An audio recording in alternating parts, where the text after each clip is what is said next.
Bonjour, bienvenue pour ce nouvel épisode du cycle d'intelligence artificielle en imagerie médicale. Nous avons aujourd'hui un programme qui sera consacré à l'impact de l'intelligence artificielle dans la vie professionnelle du technicien en radiologie médicale. Je vous y souhaite la bienvenue. C'est la fin de la première partie de ce cycle pour la saison 2 de 2022. On recommencera après l'été avec 3 autres webinaires qui auront lieu fin septembre, début novembre et début décembre, où nous allons prolonger les connaissances sur l'intelligence artificielle. Donc aujourd'hui, nous avons 2 orateurs, Jean-Daniel Fardel et Benoît Dufault, que je vais présenter d'ici un instant. Le webinaire dure environ 30 minutes. Nous aurons largement le temps de participer à une session questions-réponses interactive. N'hésitez pas à poser vos questions dans le chat ou sinon, vous pourrez allumer votre micro pour prendre la parole et faire de cette session quelque chose d'interactif. Je suis sûr qu'il y a beaucoup de questions quant à l'interaction entre l'intelligence artificielle et le technicien en radiologie médicale. Vous êtes habitué maintenant aux procédures suivant le cours, avec le petit questionnaire d'évaluation que vous recevez en général le lendemain par mail, que, une fois rempli rapidement, vous pourrez obtenir ce certificat de participation qui équivaut à 1 point de formation continue pour la Société suisse de radiologie, ainsi que pour l'association suisse romande des techniciens en radiologie médicale. Le premier orateur est Jean-Daniel Fardel. C'est un technicien en radiologie médicale expérimenté avec des domaines d'activité qui couvrent une grande partie des techniques radiologiques. Il est dans notre groupe et notre réseau depuis 2019 et il occupe depuis octobre 2020 la fonction de responsable TRM à l'échelle groupe sur les 13 centres du réseau. Il est membre de l'ASTRM et également du collège de chefs TRM pour ce qui est de la Suisse romande. Le deuxième orateur est Benoît Dufour. C'est également un manipulateur en radiologie français qui est devenu technicien en radiologie médicale en traversant la frontière. Et après une grande expérience dans un centre du Nord parisien, le centre cardiologique du Nord, il a également exercé des fonctions d'ingénieur d'application CT pendant 2 ans. Il nous a rejoints en juin 2018 et il occupe aujourd'hui la fonction de chef de projet médicaux. C'est quelqu'un qui est très occupé vu le nombre de projets que nous avons à l'échelle réseau et je me réjouis d'écouter les 2 orateurs. Je vais leur laisser la parole et nous reprendrons la discussion d'ici une demi-heure pour lancer et prolonger la discussion. Je vous remercie. À tout à l'heure. Bonjour à toutes et à tous. Pour le 3e épisode de cette saison 2 proposée par le groupe 3R, nous ne reviendrons pas sur la définition de l'IA, du deep learning ou leur fonctionnement. Nous allons aborder l'impact de l'intelligence artificielle dans la vie professionnelle du technicien en radiologie médicale. Alors que nous avons pu voir beaucoup d'études sur le rôle des radiologues, leur pratique clinique et leur formation en relation avec l'IA, l'impact sur la pratique clinique du TRM et leur perception de son utilisation restait longtemps silencieuse. Cette tendance a évolué et le sujet est maintenant bien d'actualité. Partout fleurissent des articles ou des formations destinées au TRM. Dans la littérature spécialisée comme le manipulateur ou actuel, les revues professionnelles respectivement françaises et suisses des manipulateurs et TRM. En témoigne également la création de journées thématiques dédiées à l'IA, comme à l'ESAV, la Haute École de Santé du canton de Vaud, ou les webinaires IA proposés par le groupe 3R. Cet engouement ne touche pas uniquement le secteur médical, impossible pour le grand public d'échapper à la communication sur le sujet, que ce soit à la télévision, sur les réseaux sociaux ou par exemple sur une exposition au musée de la main à Lausanne. La profession de TRM a en tout temps dû et su évoluer et s'adapter à la technologie en progression constante. En 2019, Ergon, un cabinet d'experts, remet à l'ASTRM, l'Association suisse des TRM, un rapport de veille métier sur la digitalisation de la santé et l'avenir de la profession TRM. La conclusion synthétique dit « Le TRM deviendra un soignant spécialisé en imagerie médicale maîtrisant les prestations de l'anamnèse du patient à l'interprétation et à la communication des résultats de l'IA. Il exercera une responsabilité fondamentale d'humanisation de la technologie et des données. Donc en 2019, alors que l'explosion des applications de l'IA dans l'environnement du TRM n'avait pas encore eu lieu, on présentait déjà le rôle du TRM comme un pivot entre la technologie et les patients. D'autres ont suivi en août 2021, la Society of Radiographers, société professionnelle des TRM au Royaume-Uni. Il publie un guide de recommandation, High Guidance for Clinical Imaging and Therapeutic Radiography Workforce Professionals. Le document fait référence à une étude sur la perception des connaissances en intelligence artificielle, des compétences et perspectives de développement auprès des TRM au Royaume-Uni. Elle a été publiée en novembre 2021. Nous allons justement revoir ensemble quelques résultats de cette étude. Les auteurs se sont concentrés sur les connaissances, compétences et confiance en l'IA, leurs sentiments sur leur formation, la perception de l'impact de l'IA sur la pratique clinique, les attentes pour l'avenir de la radiographie avec l'IA et les effets que l'IA peut avoir sur la perception et le compte-rendu des images. Le premier constat est le faible taux de confiance des TRM dans l'utilisation des outils IA. Nous allons vite comprendre pourquoi ils ont cette réserve dans les prochaines slides. Plus de 50% des personnes ne se sont pas suffisamment formées pour mettre en œuvre l'IA dans le cadre clinique. 77% ressentent un besoin urgent de formation continue. Cependant, alors que la demande en formation est forte, 73% signalent des difficultés d'accès aux cours pour combler le manque de connaissances du personnel.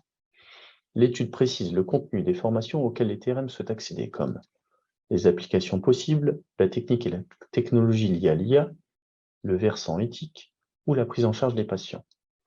Elle a aussi répondu aux attentes sur les formats de formation désirés, qu'elles soient inclus dans le cursus initial du TRM, en e-learning ou webinaire comme actuellement, des journées de formation thématiques ou des formations certifiantes avec diplôme à la clé. Suite aux recommandations de la veille métier, la section romande de l'ASTRM a mis sur pied à l'automne 2021 un comité de pilotage, stratégie IA et digitalisation, visant à tenter de réaliser les objectifs d'évolution de compétences du TRM en vue de l'implantation croissante des outils et algorithmes IA dans leur activité clinique, et également de projeter le TRM dans de nouveaux rôles. La Haute École spécialisée de Suisse occidentale HESSO a lancé en 2021 un appel à projet sur la transition numérique et enjeux sociétaux. En partenariat avec la professeure Séverine Ray de la Haute École de Santé Vaud, à Les Havres, la filière TRM de la Haute École de Santé de Genève, l'EDS, a déposé et obtenu le financement pour une étude intitulée « Intelligence artificielle et transformation de la profession ». Madame Azal Al-Mouzibli, collaboratrice scientifique à l'EDS, est au cœur de ce projet. TRM diplômée en 2013, elle exerce 4 ans en radio-oncologie. Elle devient ensuite assistante HES et obtient son master en sciences de la santé en 2019. Nous la remercions d'avoir accepté notre invitation à partager lors de ce webinaire un aperçu de son travail en cours. Nous lui laissons la parole. Merci à tous. Alors, bonjour à tous, je vous remercie beaucoup. Je suis très heureuse de pouvoir intervenir dans cette session. Je remercie le groupe 3R pour cette opportunité. Effectivement, moi, de mon côté, je souhaite partager avec vous quelques éléments de la recherche que je mène parce que je trouve que c'est aussi important d'avoir des éléments ou un regard en tout cas sur notre terrain suisse et de mettre aussi en lumière la particularité du groupe 3R qui est pionnier en termes d'implémentation de logiciels d'IA. Alors, en effet, pour contextualiser un peu cette recherche, elle vient, au départ, c'était le projet il s'inscrivait dans une continuité d'un travail de master de sciences de la santé que j'avais fait avec Monsieur Onur Kagdas, et on s'est intéressé en fait au devenir de la profession de TRM vis-à-vis de l'arrivée de l'IA. Donc, on avait interrogé en fait un ensemble de TRM et un ensemble de radiologues parallèlement. Et puis, on leur a vraiment questionné sur les ressentis, les craintes, les visions qu'ils avaient concernant l'arrivée de l'intelligence artificielle sur le terrain de la radiologie. À cette époque, il y avait très peu en fait de logiciels d'IA réellement utilisés sur le terrain, ce qui donnait aussi une pertinence à cette recherche à ce moment-là. Donc, voilà les grosses en fait, thématiques qui étaient sorties de l'analyse. Donc, il y a eu ce sentiment quand même de menace de l'IA sur les TRM. Il y a eu des suppositions de cas où l'IA serait bénéfique pour les TRM, pour la profession de TRM. Ils ont également abordé le changement de la profession et l'importance de la formation qui doit être suivie suite à ces changements. Et le sentiment de manque de soutien de la part des hiérarchies ou du soutien par rapport à la formation. Ce que je souhaite relever ici, c'est aussi la thématique de la menace de l'IA sur les TRM, qui est très liée en fait à la thématique de la non-connaissance que je vais aborder un petit peu plus tard. Suite à cette étude, on a eu donc l'opportunité en fait de mener une autre étude, cette fois-ci sur le terrain, avec des TRM qui travaillent concrètement avec de l'intelligence artificielle au quotidien. Et on souhaitait savoir qu'en est-il maintenant sur le terrain, que disent les TRM qui utilisent l'IA dans leur pratique au quotidien.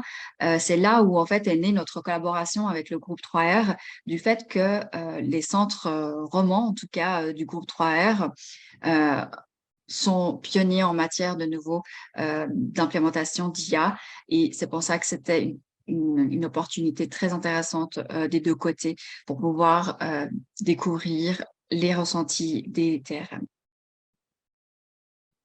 Au niveau de la méthodologie, on a commencé par une période d'immersion dans les centres, donc il y a eu 2 centres. On a fait une période d'observation par la suite.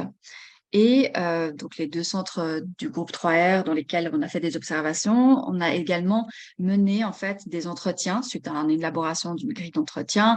On a interviewé en tout cas 12 TRM sur leurs pratiques TRM liées à l'intelligence artificielle. L'un des buts principaux de cette étude est vraiment de comprendre en fait le jugement professionnel sur l'utilisation de l'intelligence artificielle en imagerie médicale. Donc, dans les observations qu'on a réalisées, l'IA est vraiment visible. Je mets le terme visible entre guillemets parce qu'en fait, je veux signifier une visibilité avec les logiciels en fait d'aide au diagnostic, pardon. Cette IA, elle est vraiment en fait pour le diagnostic en indiquant la présence et l'absence d'une fracture ou d'une pathologie. Et d'autre part, il y a l'IA qui est présente, mais de manière invisible cette fois-ci, c'est-à-dire qu'elle est intégrée de façon silencieuse dans les softs et où les TRM, en fait, l'utilisent tous les jours, ils s'en servent. En ce qui concerne les résultats de l'étude des entretiens, cette fois, du fait qu'elle est toujours en phase de finalisation, je vous partage des éléments qui me paraissent assez saillants à ce point-là, enfin jusqu'à maintenant, pardon, et quelques éléments que je souhaite aussi partager avec vous. Donc, de façon unanime, en fait, tous les théorèmes qui ont été interrogés ont en commun cette réponse que l'IA est vraiment vue comme un support, comme une aide pour les TRM. Donc ici, c'est un élément qui est assez fort, qui est en opposition en fait des ressentis de l'étude qui a été menée plus haut lors du master en sciences de la santé, où le ressenti majoritaire était de dire que l'IA représente vraiment une menace sur les TRM. Donc, ce constat, il peut s'expliquer du fait que les TRM ont eu des formations et ont été accompagnés dans l'implémentation de l'IA dans leur pratique. C'est ressorti à plusieurs reprises d'ailleurs que la formation était accessible et bénéfique pour appréhender ces logiciels. Un autre élément qui est ressorti de l'analyse est que ces outils permettent en fait de gagner du temps. Ici, la thématique des reconstructions basées sur l'IA a été largement abordée par les TRM qui voient une gestion en fait de leur workflow améliorée. Des exemples qui étaient mentionnés, c'est le contourage des nodules pulmonaires ou les examens de CEP. Ce sont des exemples qui sont beaucoup ressortis lors des entretiens et où l'IA en fait apporte vraiment ou en tout cas l'IA ici, elle libère du temps qui est optimisé avec des patients nécessitant plus de temps ou des cas un peu plus spécifiques. Le dernier élément que je souhaite mentionner dans l'analyse ici, c'est la dimension de sécurité. La pratique TRM avec les supports d'IA met vraiment en exergue les performances de l'IA qui vise évidemment plus de sécurité dans la prise en charge des patients. Et cette sécurité, elle s'applique au TRM ainsi qu'aux patients. Donc, une sécurité pour les TRM parce que les solutions d'IA permettent d'éviter vraiment les erreurs qui peuvent arriver. Par exemple, avec les logiciels qui indexent les numéros des vertèbres sur les imageries de colonnes. Une sécurité pour les TRM également parce que dans les erreurs de scout au scan, ce qui peut éviter parfois de refaire un scout et de perdre quelques minutes. Une notion de sécurité aussi parce que selon les cas de radiographie, l'IA peut guider vraiment les TRM avec une aide au diagnostic qui peut suggérer la suite. Donc, diriger le patient dans un centre d'urgence ou alors faire des imageries complémentaires si nécessaire. Alors, évidemment, la notion, enfin, cette sécurité est très étroite avec la sécurité du patient. En optimisant sa prise en charge, en diminuant drastiquement la dose au patient et en dirigeant de manière judicieuse le patient pour la suite, évidemment, ça aide également la démarche de ce dernier. Alors, cette dimension de sécurité m'a aussi interpellée parce qu'elle a été en corrélation en fait avec le rôle, un rôle qu'on accordait peut-être peu ou en tout cas de manière pas assez franche, c'est la dimension du rôle de surveillant ou de contrôleur. Je m'explique, les TRM à plusieurs reprises disent je donne mon jugement de TRM, on a la main sur les propositions des softs. Donc, ce qui met en fait le doigt sur une posture un peu une posture réflexive de la part des TRM observés. Ils utilisent l'IA, oui, mais ils surveillent, ils analysent les propositions de l'IA. Donc, ils gardent au contrôle, ils gardent une main sur la pratique. Ici, on peut justement s'interroger sur un accent qui est mis sur ce rôle intéressant finalement, ou une compétence TRM intéressante, qui est en fait de superviser les propositions d'IA. Et d'une certaine manière, ça renforce aussi l'axe, ou en tout cas le duo professionnel homme-machine, qui est très spécifique à notre profession. Je pense ici, une analogie pour donner un exemple, la profession de pilote d'avion, malgré l'automatisation, le pilotage automatique, subit une surveillance accrue de la part du pilote d'avion qui confirme les prises de décision proposées automatiquement. Donc, c'était juste une illustration. Dans les entretiens, les TRM ont beaucoup aussi mentionné le rôle de la formation interne des TRM. Ils ont parlé des consignes explicatives reçues par l'équipe de radiologues, de médecins, ainsi que l'équipe d'INSEPTO. Et la composante en fait de stimulation intellectuelle qui est beaucoup aussi ressortie, était mise en valeur dans ces processus en fait d'implémentation. Alors voilà, la suite de l'analyse va aborder des points tels que l'IA en tant qu'outil autoformateur. Ça, c'était un élément intéressant, mais malheureusement, je n'ai pas eu encore le temps de creuser ou d'analyser. Donc, vraiment cet outil autoformateur de l'intelligence artificielle avec un accès explicatif que les TRM trouvent pertinent et intéressant pour eux. Il y avait aussi la notion de lien avec le patient qui est énormément ressorti, un point mentionné à plusieurs reprises et qui fait partie en fait de l'identité TRM. Ensuite, concernant l'analyse aussi, et elle portera sur la distinction et la non-confusion entre l'automatisation et l'intelligence artificielle, qui sont différentes, mais qui peuvent aussi se rejoindre, d'où certaines fois des confusions. Et la thématique de la responsabilité de notre posture de TRM proactif dans ces technologies en grande progression. Ce qu'on peut en dire, en tout cas, c'est que cette étude, elle a vraiment rencontré un enthousiasme, un grand nombre de TRM y ont participé. Ça a également créé des espaces-temps de réflexion collective, des discussions, d'échanges enrichissants. Et je remercie d'ailleurs énormément tous les TRM qui ont participé à cette étude.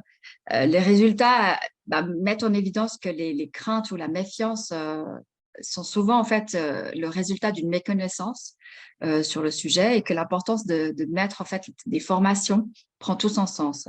Donc clairement, l'appréciation de l'IA est indéniable, sauf lorsque peut-être elle concerne ou lorsqu'elle donne l'impression de péjorer le relationnel avec le patient. Et je terminais en fait toujours mes entretiens avec une présentation d'un travail d'un sociologue français, Monsieur Ferguson, qui s'intéresse, lui, à l'IA dans le monde du travail. Et je montrais les 4 scénarios qu'il a imaginés. Donc, c'est l'employé sera remplacé, l'employé sera augmenté ou l'employé sera dominé ou réhumanisé. Et les TRM qui ont été interviewés se projettent dans un avenir d'employés augmentés et ou d'employés réhumanisés. Donc, ce qui est plutôt encourageant et rassurant pour le futur de la profession. Et puis, je terminerai par dire qu'il faut vraiment qu'on développe notre curiosité. Donc, soyons proactifs, soyons curieux et intéressés par les avancées de notre travail. Et puis, voilà, pour ma part, donc, en tout cas, je vous remercie pour votre attention. Je remercie Jean-Daniel et Benoît pour cette collaboration et je passe désormais la parole pour la suite. Merci beaucoup. Bonjour à toutes et à tous. À l'échelle du réseau 3R, nous avons aussi été confrontés au défi de l'intégration d'applications IA dans la pratique quotidienne. Nous vous partageons ici la stratégie adoptée par le groupe. Tout au long de l'année 2021, le groupe 3R a implémenté plusieurs applications d'IA d'aide au diagnostic, comme la détection de fractures en radiologie conventionnelle, l'évaluation des lésions de la substance blanche dans le suivi des CEP ou l'analyse des IRM du genou. En tout, 6 applications ont intégré la pratique clinique en l'espace d'environ 8 mois. Si ces applications ont essentiellement un impact sur le workflow des radiologues, le groupe 3R a choisi d'impliquer tout le personnel dans le processus de mise en place et de suivi. Les étapes suivantes ont été définies pour chaque déploiement. Phasage de 1 application par mois, formation au préalable de tout le personnel 3R, les radiologues, TRM et secrétaires, 2 à 3 sites pilotes, déploiement à l'ensemble du réseau et retour d'expérience environ 2 semaines après l'implémentation. Sur chacun de nos 13 centres, un TRM référent en IA a été identifié comme relais local. Leur rôle était de récolter et rassembler les cas ambigus remontés par les radiologues, se charger de la communication interne et externe et être le point de contact du site pour tout sujet lié à l'IA. Cette stratégie nous a permis, au niveau de la direction, de pouvoir gérer les problématiques locales et accompagner l'adhésion des équipes. La formation webinaire IA de 3R, que vous pouvez suivre depuis le mois de mars, naît d'un besoin interne suite à l'implémentation des différentes applications d'IA. Initialement prévue sur une journée à l'intention des TRM référents IA, le modèle de cette formation a été revu pour permettre au plus grand nombre d'en bénéficier. Dans ce contexte, on peut voir que le TRM est un maillon essentiel dans le succès de l'implémentation de solutions d'IA au sein d'un service de radiologie. Il est donc primordial pour lui de maîtriser l'environnement IA. Ses connaissances et ses compétences doivent lui permettre de communiquer aisément sur le sujet avec des interlocuteurs différents, tant au niveau de leurs attentes que de leurs propres connaissances. Lors de la prise en charge du patient, le TRM doit être capable d'expliquer l'utilisation et de vulgariser le fonctionnement de l'IA. Le cadre légal est bien entendu aussi un sujet qu'il faut parfois aborder avec le patient, notamment en ce qui concerne la loi sur la protection des données. En collaboration avec les constructeurs, le TRM peut participer à l'évaluation et l'intégration de certaines applications en développement, ainsi que leur impact dans la pratique clinique. Il fait le lien entre le radiologue et l'IT et ou les fournisseurs d'applications, paramétrage, spécificité constructeur, etc. En lien avec les fournisseurs, il participe aux remontées de cas pour l'entraînement et l'amélioration de la performance des outils et au développement avec notamment la labellisation des images.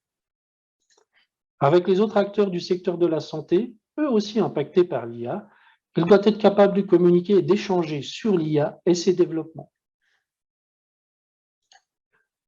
Comme nous le présentait Michel Husneau lors de son webinaire de la saison 1, rôle de l'intelligence artificielle dans le workflow du technicien en radiologie médicale, l'environnement du TRM va s'enrichir de nouvelles technologies liées à l'IA dans un futur proche. Elle accompagnera le TRM tout au long de sa journée. Au niveau de la gestion du planning, pour optimiser la prise en charge des urgences en fonction de l'enchaînement des examens précédents, par exemple, ou d'une annulation avec des actions automatisées de notification au service d'hospitalisation. Ou même de façon plus classique, pour aider les secrétariats à planifier les examens du même type ou avec les mêmes antennes pour l'IRM, avec à la clé moins de manutention, moins de fatigue et plus de fluidité. L'aide au positionnement du patient, qui commence déjà à être déployée sur certains scanners, avec des systèmes de caméras qui vont centrer le patient de façon optimale, adapter les zones de repérage au patient et afficher d'éventuelles zones de collision lors du déplacement de table. Le choix du protocole d'acquisition optimal pourra être présélectionné par la machine, en fonction de plusieurs paramètres propres à chaque patient, son poids, son âge, sa morphologie, l'indication de l'examen, ses antécédents ou le radiologue en charge de l'examen. Même pouvoir calculer le volume de produit de contraste spécifiquement à chaque patient en fonction de tous ces paramètres. Le placement des coupes, déjà présent chez beaucoup de constructeurs, un système entraîné avec de l'IA pourrait aller encore plus loin avec des adaptations aux indications ou variantes anatomiques. Les algorithmes de reconstruction d'images sont déjà utilisés en routine dans plusieurs modalités. Ils ont permis au CT scanner de réduire de manière significative les doses délivrées aux patients tout en améliorant le rendu des images. En IRM, le gain a été également important avec des temps d'acquisition plus courts et des qualités d'image en hausse. La validation qualitative des images permettra d'assurer comme une seconde lecture pour le TRM au même titre que les applications d'aide au diagnostic pour les médecins. L'IA pourra valider les critères de réussite d'un examen, les limites d'acquisition, le positionnement, la qualité du rehaussement du parenchyme ou l'opacification des vaisseaux, ou même l'absence d'artefacts. Nous pensons que, comme pour les médecins, l'heure n'est plus à craindre le remplacement par l'IA. Le TRM doit trouver et faire sa place dans ce nouveau monde. Il devra accompagner cette transition et participer aux futures innovations. Pour le moment, les applications sont plus orientées sur les techniques d'imagerie ou l'aide au diagnostic pour les médecins. Actuellement, l'impact de l'IA sur le quotidien du TRM est plutôt ressenti comme une tâche chronophage et la plus-value mal identifiée. Temps de reconstruction IA plus long, débogage, collecte de cas, communication et intégration. Ceci dit, nous avons vu que les applications TRM se profilent. Le manque de formation et de connaissances actuelles reste, nous l'avons vu, un facteur limitant l'acceptation de l'IA et son intégration en pratique clinique.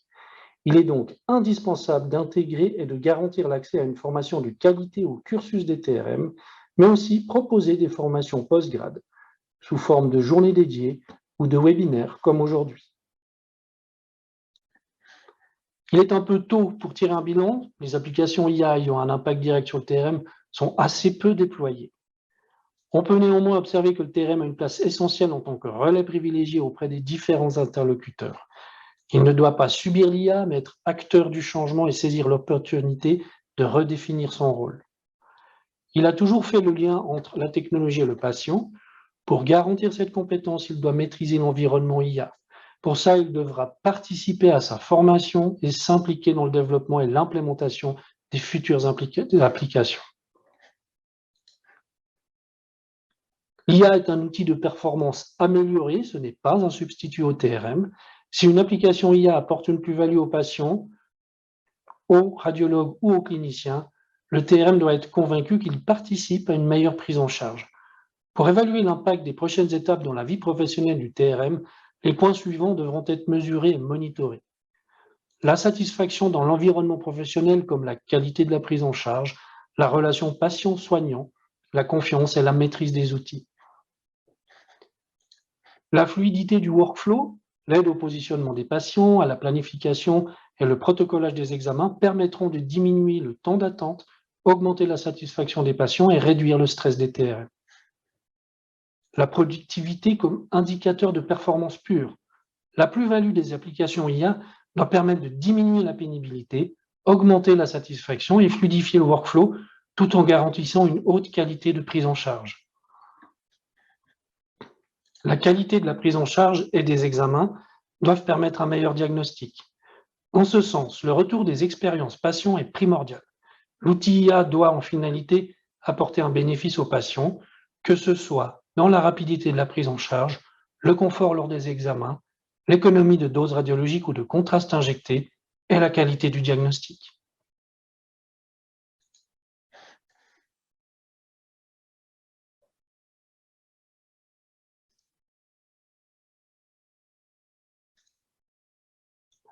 Nous vous remercions de votre attention.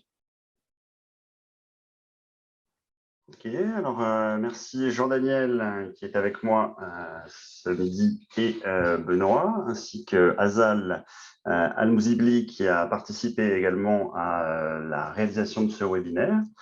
Je n'ai a priori pas vu de questions dans le chat. Si vous en avez, vous pouvez sans autre allumer votre micro. Sinon, pour lancer la discussion, à beaucoup de congrès de radiologie depuis quelques années, on nous demande si l'IA va remplacer le radiologue. Est-ce que l'IA va remplacer le TRM, Jean-Daniel? Vous avez déjà plus ou moins répondu dans le webinaire. Mais... Alors exactement, pour revenir sur ce qui a été présenté maintenant, il faut vraiment voir l'IA comme un outil de performance améliorée. Ça va nous aider dans notre pratique, ça va peut-être nous permettre de remplacer des tâches rébarbatives. Dans ce cas-là, ce serait une réelle plus-value pour nous et d'avoir un peu plus de temps pour des tâches, on va dire, peut-être à valeur ajoutée, comme on parlait de la relation soignant-patient, mais effectivement, peut-être aussi dans un futur, avec l'évolution de l'imagerie, de pouvoir se concentrer sur des tâches plus spécifiques et de profiter de cette opportunité pour développer les compétences du TRM, justement. Oui, alors un des grands avantages du TRM, c'est quand même d'être face à face avec son patient. Et cette partie-là, pour le moment, il n'y a pas d'algorithme qui va s'adapter à l'inquiétude du patient, qui va s'adapter peut-être. En Suisse, on sait qu'on a beaucoup de nationalités, de gens qui peut-être ne parlent pas la langue du centre dans lequel vous êtes de manière parfaite. Et ça, les techniciens savent bien le ressentir, ainsi que pour les patients qui sont claustrophobes, pour tout ce qui est IRM. On voit que ces algorithmes-là, on n'en est pas encore à ce niveau-là pour cette prise en charge. Par contre, on est dans un contexte de pénurie mondiale de techniciens en radiologie et tout ce qui peut faire gagner du temps, pas forcément pour aller plus vite, mais pour permettre justement à ce que le patient ait une approche humaine, soit vraiment en confiance lorsqu'il vient faire un examen diagnostique. Ce temps-là est vraiment important pour nous. On voit que ça peut également apporter une couche de sécurité supplémentaire. Il y a probablement des applications dans le workflow du TRM qui vont se développer dans les années prochaines pour majorer encore la sécurité, tout ce qui est contre-indication à l'IRM, tout ce qui est identito-vigilance, toute cette sécurité-là, je pense qu'on aura probablement une aide algorithmique qui devrait venir dans les prochains temps.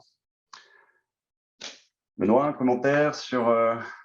Non, je pense que vous avez bien résumé le but de l'IA vraiment dans l'environnement TRM, c'est vraiment de pouvoir nous soulager de tâches à valeur ajoutée moindre pour qu'on puisse se concentrer sur des tâches plus techniques ou le contact vraiment avec le patient. Donc, on peut imaginer vraiment l'IA dans tout le workflow du patient, comme on l'a abordé dans la deuxième partie, de la partie avant la prise en charge du patient sur vraiment la personnalisation du protocole en fonction de plusieurs paramètres patients. Ça va nous aider le TRM et le radiologue. Au moment de l'examen, avec peut-être des capteurs, des caméras qui vont pouvoir nous aider à prendre en charge l'anxiété aussi du patient, adapté en fonction de son état d'esprit, avec de la reconnaissance faciale, de paramètres de tension, ce genre de choses, adapter la couleur de la salle, peut-être mettre une ambiance un petit peu particulière pour s'adapter. Et tout ça pour gagner un petit peu en qualité de prise en charge et en fluidité pour le TRM. Et puis après, il y a toute la partie acquisition avec le placement des coupes assistées. Alors le but, c'est vraiment pas d'infantiliser le TRM ou de le remplacer, c'est vraiment de l'accompagner pour se concentrer sur des tâches plus techniques et à valeur ajoutée humaine, j'ai envie de dire. Alors, tu étais ingénieur d'application dans ta vie passée. Effectivement, dans le post-traitement, il y a probablement déjà beaucoup de gains pour le technicien dans la reconstruction qui est presque automatisée maintenant dans le PACS sur pas mal de séquences. Ouais. On a un centre d'imagerie cardiaque ici à Lausanne où il y a déjà des contourages, des segmentations, des outils pour l'IRM cardiaque qui sont utilisés, qui font gagner vraiment du temps pour les techniciens.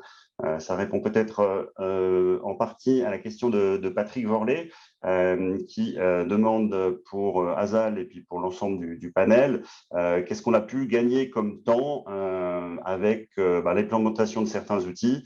Jean-Daniel, peut-être un commentaire? Alors, c'est comme j'ai expliqué en conclusion, c'est un petit peu tôt aujourd'hui parce que la plupart des solutions d'intelligence artificielle, du moins qui ont été déployées dans le groupe 3R, sont des aides au diagnostic qui vont plutôt soulager et peut-être orienter, soutenir le radiologue dans sa dictée. Et c'est pour ça que je dis que les plus-values est pour l'instant assez mal identifiées pour le TRM. C'est plutôt en se projetant sur les applications futures. Typiquement, moi je pense que c'est vrai qu'un temps de communication avec le patient quand on l'installe, moi j'imagine quand même que le temps gagné là-dessus va permettre d'une part un petit peu de compresser les workflows, accélérer un petit peu la prise en charge aussi, mais ça ne veut pas dire que ce sera simplement faire plus d'examens, ce sera avoir plus de disponibilité pour le patient. Donc, c'est un petit peu ce qu'on imagine aujourd'hui dans le groupe 3R, c'est de s'orienter là-dessus. Bon, vraiment, je l'ai dit aussi en synthèse, la solution d'intelligence artificielle doit être au service du patient. Et le TRM est au service du patient. Donc, finalement, c'est un outil qui doit permettre d'être plus efficace, mais aussi l'utiliser, comme le dit Azal, pour réhumaniser un petit peu le technicien en radiologie qui souffre un petit peu de son nom de technicien. Et c'est un soignant à part entière. Et l'IA doit peut-être, à notre avis, être l'opportunité justement de redéfinir ça. Et pour répondre à une question, c'est vrai que là, on a parlé de notre expérience sur l'implémentation de plusieurs solutions d'IA. Alors, ça fait partie des solutions d'IA d'aide au diagnostic qui sont plus de base dédiées aux radiologues. Mais on voulait partager ça sur la façon dont on l'a fait. Alors, on peut toujours mieux faire, mais on a essayé vraiment d'inclure toutes les équipes dans ces installations et ces déploiements pour qu'il y ait justement cette acceptation de l'IA. Donc, au niveau du gain de temps concernant ces applications pour les TRM, c'est pas là directement qu'on aura la plus grosse plus-value. On peut avoir, on a justement en test actuellement les caméras de centrage dont on parlait, avec les prévisualisations de position de Scout View au CT et les collisions. Donc, il y a pas mal de choses à tester et ça va être important justement d'intégrer le TRM dans ces intégrations d'IA pour qu'on puisse bien placer ces solutions au bon endroit et qu'on puisse en tirer le meilleur bénéfice. Il y a toute la partie sur le protocoling d'examen en étant spécifique au patient qui va pouvoir nous aider par la suite. Donc, c'est tous les KPI, les indices de performance dont on parlait à la fin qu'il va falloir un petit peu développer par la suite, parce qu'on est vraiment aux prémices de l'IA et du développement dans l'univers TRM. Alors, concernant les radiologues, lorsqu'il y a un projet d'IA qui se crée, il y a toujours un clinical champion, quelqu'un qui gère un petit peu ces projets. Là, effectivement, la stratégie du groupe a été d'avoir un peu un référent IA par centre pour pouvoir justement améliorer l'implémentation de ces outils, avoir vraiment quelqu'un sur qui se fier, et puis également pour avoir, on sait que le monitoring de la qualité un peu de la réponse algorithmique peut se dégrader parfois avec le temps. Parfois, il y a des produits qui n'ont pas forcément été entraînés sur les mêmes données et autres, et là, on a des techniciens qui sont un peu responsables dans les sites pour identifier avec les radiologues ces cas-là et puis les faire remonter pour essayer d'améliorer ces solutions. Un commentaire, Jean-Daniel, est-ce que ces responsables IA ont fait part de besoins spécifiques en formation Alors, c'est exactement un petit peu le contenu des webinaires qui ont été mis en place par 3R déjà depuis l'année dernière, où les thématiques abordées, les demandes, c'est de déjà comprendre un petit peu l'IA, savoir comment ça fonctionne, comment ça se développe, de pouvoir appréhender un petit peu cet outil qui est nouveau et qui, je veux dire, voilà, il y a plein un petit peu de fantasmes autour de l'intelligence artificielle. L'idée, c'est de pouvoir un petit peu aborder le sujet en connaissance de cause. Donc, vraiment des formations, on va dire, purement technologiques sur le développement des applications et leur fonctionnement, aussi après sur leurs limites et qu'est-ce qu'elles peuvent apporter, les développements futurs, qu'est-ce que ça va pouvoir apporter dans la vie du TRM, que ce soit le TRM, le radiologue, mais en fait, dans le parcours du patient, dans un service de radiologie, si on englobe un petit peu ça de manière un petit peu plus large. Et aussi, on l'a vu avec un cours récent, un webinaire récent de 3R, il y a aussi un aspect légal, juridique qu'il faut maîtriser. On a des interactions avec le patient qui a des demandes par rapport à ça.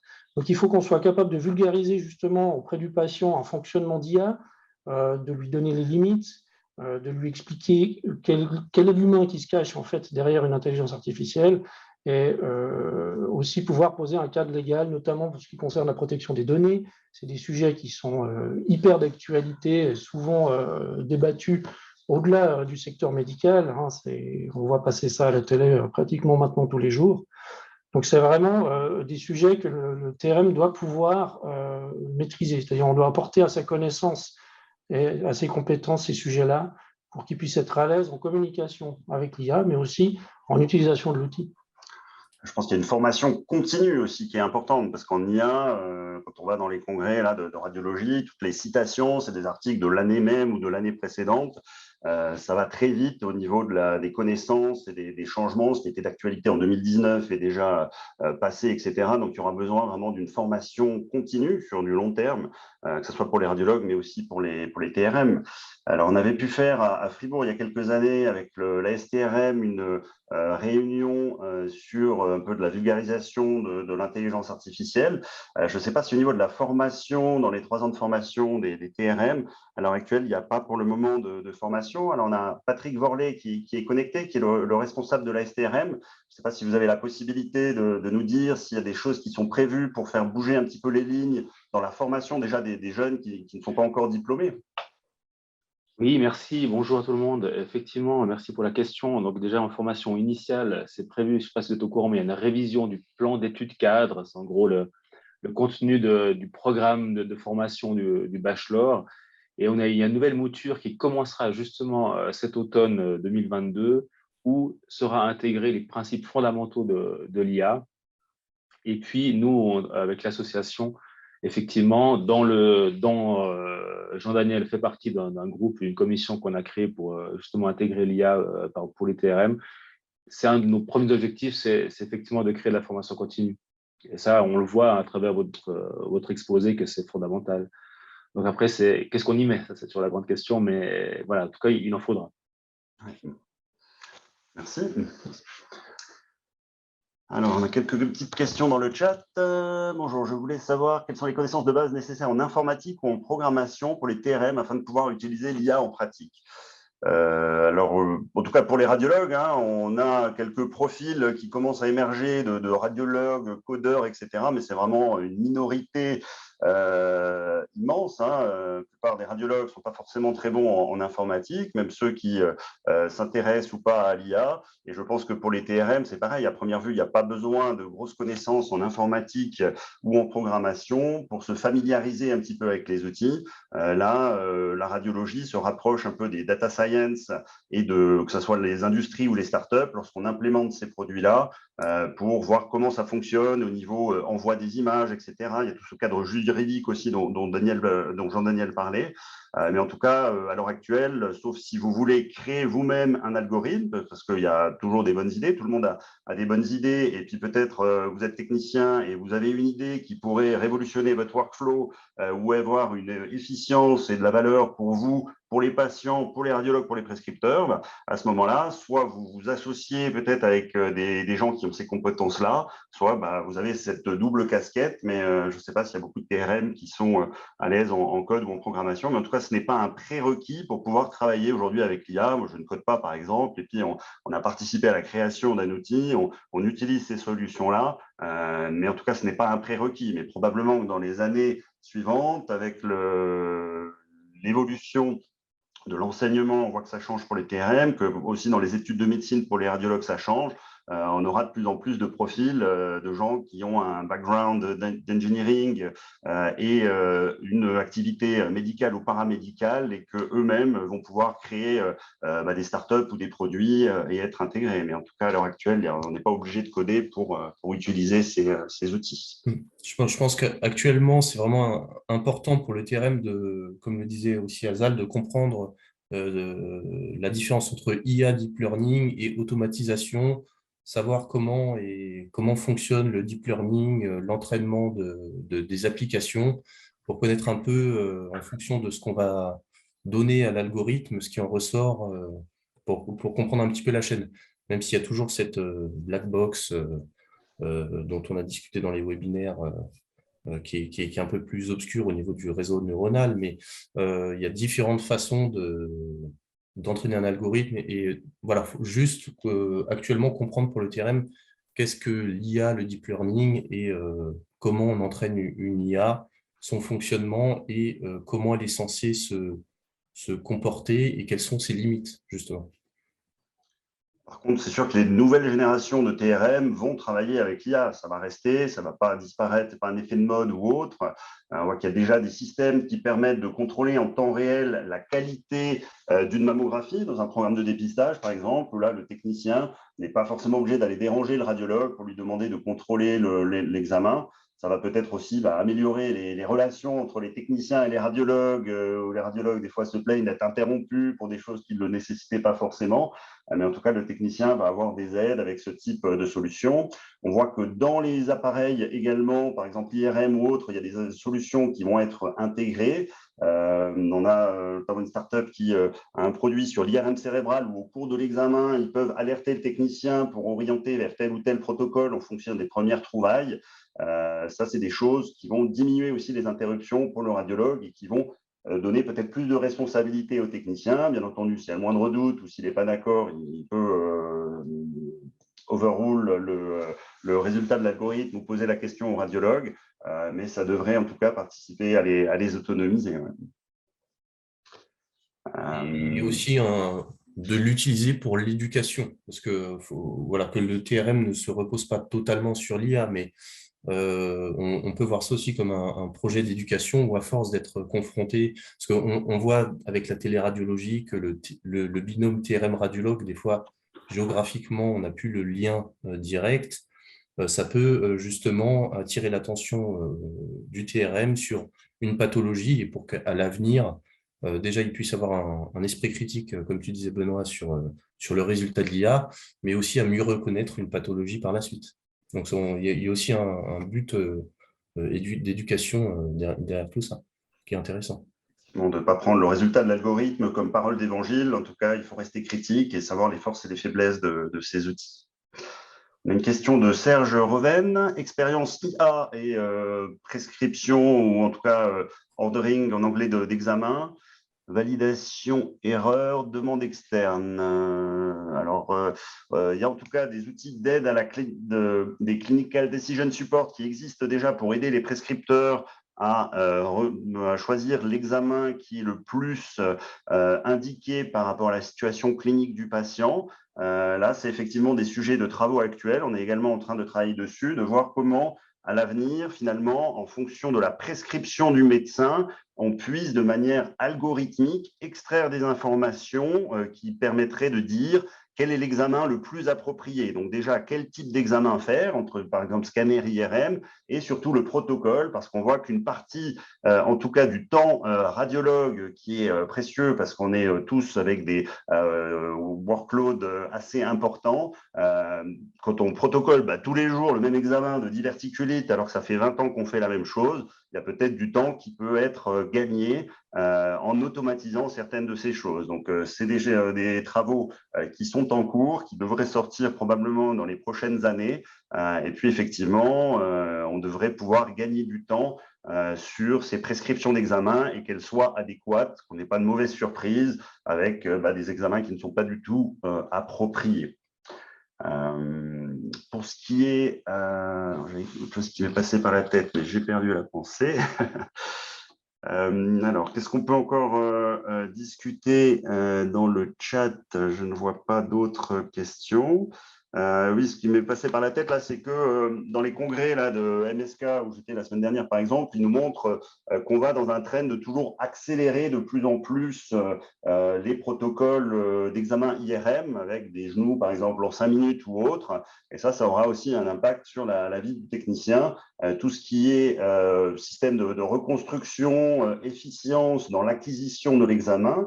Alors, soit ça va être peut-être un confort plus important pour le patient, même si certains aiment bien prendre leur temps dans le centre de radiologie. J'ai un patient hier qui m'a demandé si j'étais pressé et qui trouvait que je parlais un peu vite en lui disant bonjour. Mais en tout cas, pour les techniciens, peut-être l'IRM se fera en 5 minutes à l'avenir. On aura peut-être un contraste qui sera virtuel, travaillé par des algorithmes sans qu'on ait eu besoin de mettre un produit de contraste. Ce qui sera bien pour l'écologie, pour la sécurité aussi des patients, mais ceci aura des conséquences sur le travail du radiologue. Là, ils nous montraient le week-end dernier comment ils optimisaient l'agencement de leur salle d'IRM pour justement fonctionner avec des patients toutes les 5 minutes.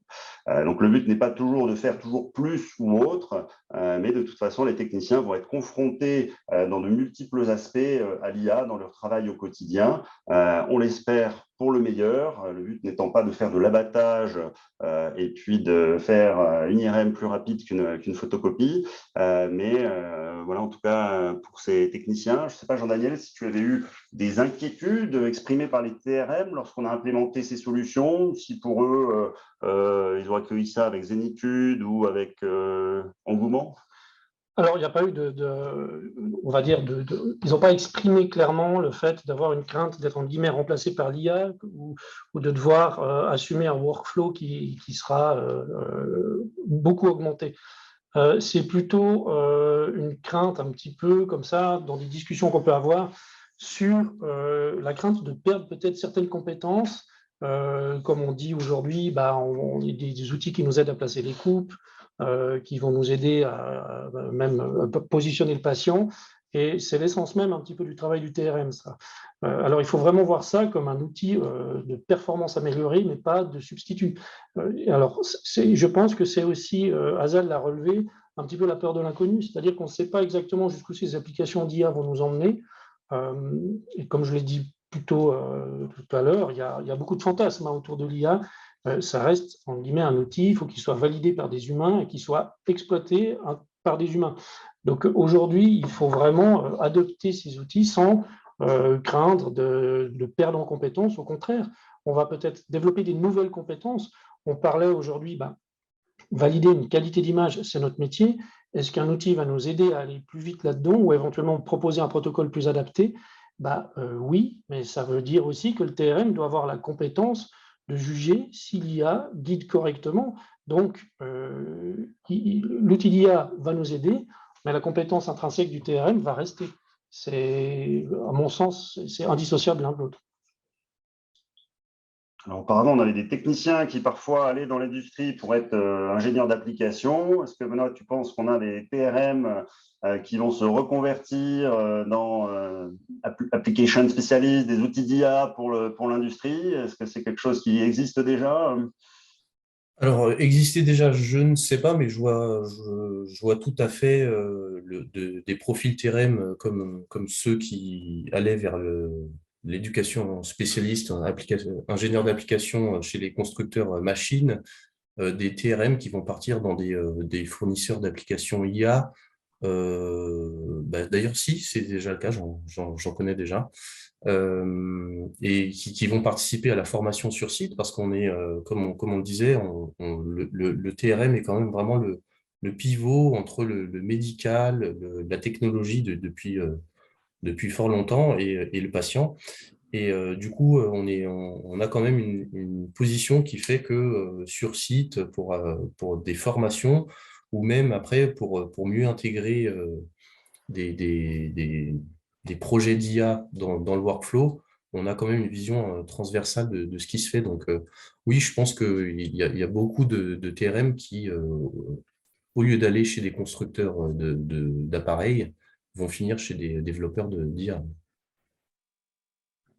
L'intérêt de s'intéresser quand même à ces thématiques, hein. Peut-être une dernière question un peu provocatrice. Est-ce que on sait qu'il y a des TRM qui sont avancés avec un excellent niveau en échographie. Est-ce que finalement le TRM plus l'IA ne va pas remplacer le radiologue?